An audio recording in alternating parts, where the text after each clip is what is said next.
Good morning. Hey, we've been talking about proficiency-based grading in the district for just about 8 years, but the last 3 years we've really been getting more into the details of how that can work. Actually, people sometimes ask me, what's the research base for proficiency-based grading, or is this just some gimmick that we do? And in point of fact, I think it's really helpful to keep in mind that first and foremost, proficiency-based grading is about communicating to the student, communicating to the student what they know and what they don't know and where they still need to improve and what they can do to move forward to the student and to the parent. And then it gives all kinds of pedagogical information to teachers as they make instructional decisions. But the research base that people have been asking about, we've been talking about John Hattie and his research for a number of years.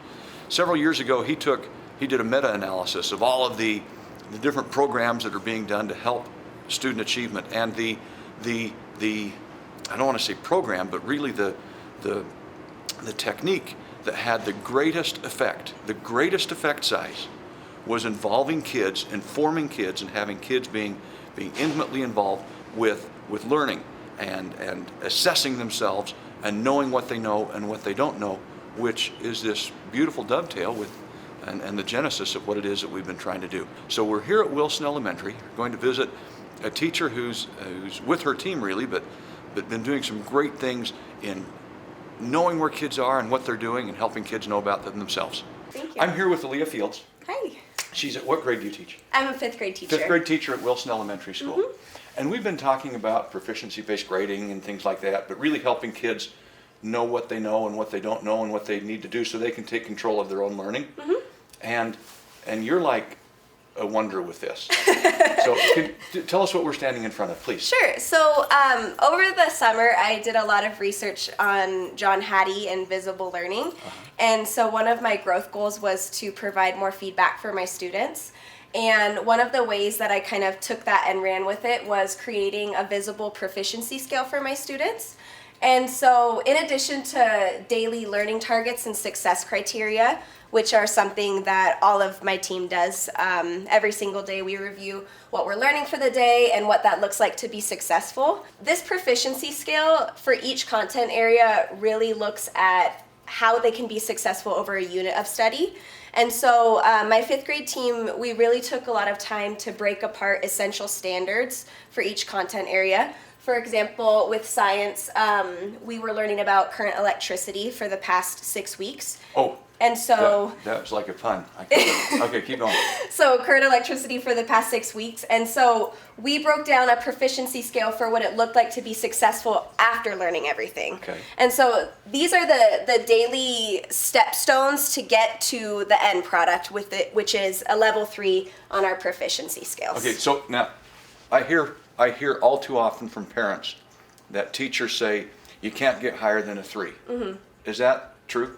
So on our proficiency scale, a 3 is what it looks like to be at 5th grade level. Okay. A 4 is to extend it beyond that, to apply it, to create something new. And something that we really emphasize in 5th grade is to teach a peer. So if maybe one of their peers is at a level 2, they're almost there, or a level 1, they can't even do it with support. We really take the kids who want to go to a level 4 and have them mentor them and teach them how to construct a circuit, how to create it, different parts, the label, their functions, and what's the importance of each thing. And then that's what takes them to a level 4. So a 4 is absolutely possible. Yeah. And then did I hear you say these are things that you change daily? So in 5th grade, we try to change them daily, but usually we change them on a weekly basis. So we plan for the whole week. What does it look like to be successful when we're using the scientific method to investigate current electricity? Right now we're focusing on magnetism. But this then stays, this stays in place for the entirety of the unit, it stays exactly the same. And as a class, we shoot for an 80% proficiency goal. The percentage below that is where we're currently at. So we're still testing on achieving proficiency in our current electricity standard. And so we're going to continue to provide intervention, and we're going to continue to test for that until we get that 80% marker. Now, when you say testing, I mean, are they sitting down with a paper pencil test each day, or are there different kinds of assessments? So during our intervention time, we give students multiple opportunities to test, and that could be something like pulling aside a student and having them construct a circuit for me and explaining and labeling the different parts, or drawing a circuit, or taking a paper pencil test. It just depends on the assessment for that day, but it could be a variety of things, and it's taken multiple times. Cool.